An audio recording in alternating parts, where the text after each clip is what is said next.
Heavy fighting has erupted in eastern Myanmar after an ethnic group attacked an army outpost near the Thai border. It was some of the most intense clashes seen since the start of the military coup. The violence is a major setback for diplomatic efforts to end the turmoil. An army base captured and burned down. The Karen National Union has reportedly seized a camp near the eastern border with Thailand. Number of deaths and casualties is still being checked. It's one of the most intense clashes since the coup in February. And the group says it expects a fierce retaliation from the military. KNU forces have clashed elsewhere with the army since it seized power, cutting short a decade of democratic reforms that have brought relative peace in Myanmar's volatile borderlands. At least 24,000 people have been reportedly displaced by the violence in recent weeks. Many are seeking shelter in the jungle. And a new fighting force against the military is currently being formed.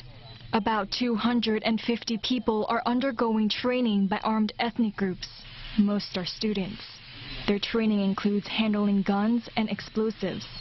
They will then return to safe houses to begin actions against the army.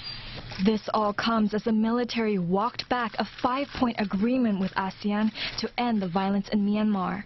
A military statement says it would consider constructive suggestions from ASEAN leaders only when the situation returns to stability. May Wong joins us for more. May, this isn't the first time ethnic groups have overrun a military base. What kind of retaliation can we expect from the army?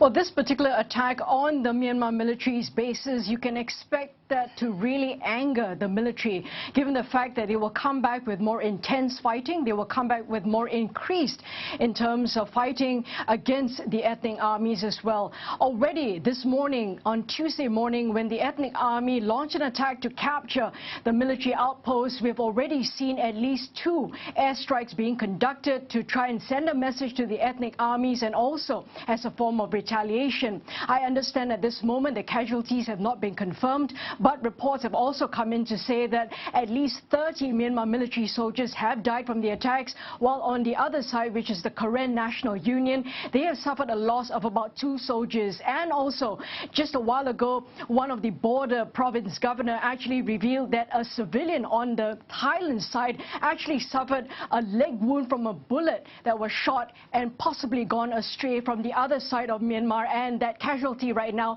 is in a hospital undergoing surgery. So you can see that this is not just confined in the space of Myanmar, but also crossing over into Thailand soil, and that's where Thailand is really bracing itself for more intense and increased fighting on the other side of the river. Now, in addition to that, you have the Karen National Union saying the fact that this is an opportune time to launch attacks on the military, given the fact that, number one, the national ceasefire agreement has almost come to a standstill, or in their words, paralyzed at this stage, because the military is not honoring that ceasefire pact.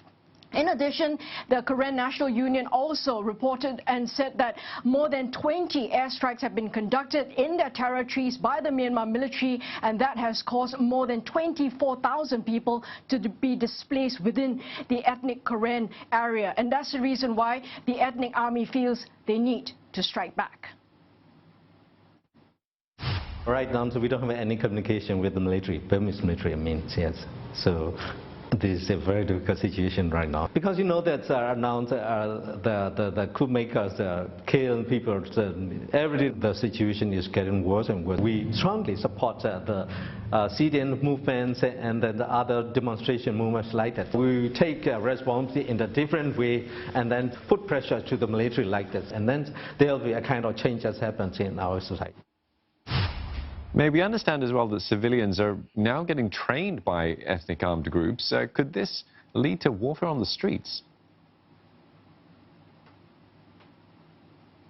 That's the worry. 3 months into the coup, you have more than 400 people who have been arrested, more than 4,000 people who are, I'll take that back and I will repeat the numbers. More than 400 people have been reportedly killed. More than 4,000 people have been apparently arrested. And so at this stage, you have a lot of the urban civilians who are running out into the ethnic territories, hoping for not just protection and safety, but also hoping to see what kind of skills they can actually be able to obtain from the ethnic armies, given the fact that the ethnic armies have fought with the Myanmar military for more than 70 years. So they have the experience of a warfare in this sense. And also remember here that the civilian government which was appointed, which is the National Unity Government, they had proposed a formation of a federal army, and that's something that the Myanmar civilians have been very, very almost positive about, and almost in perhaps in a celebration to see the country forming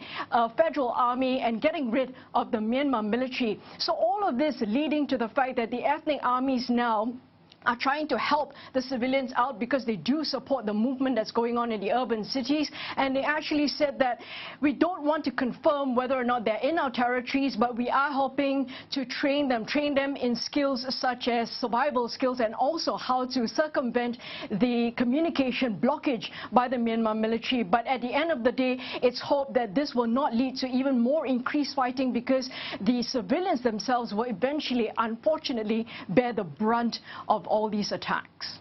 Mei Wong, thank you.